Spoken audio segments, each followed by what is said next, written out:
साल मुबारक भी कहो।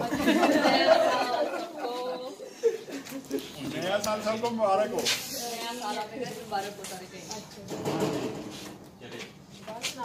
दोबारा से नारा लगाओ। हालेलुया,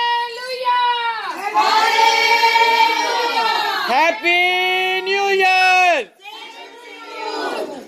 नया साल आए दुआ करेंगे।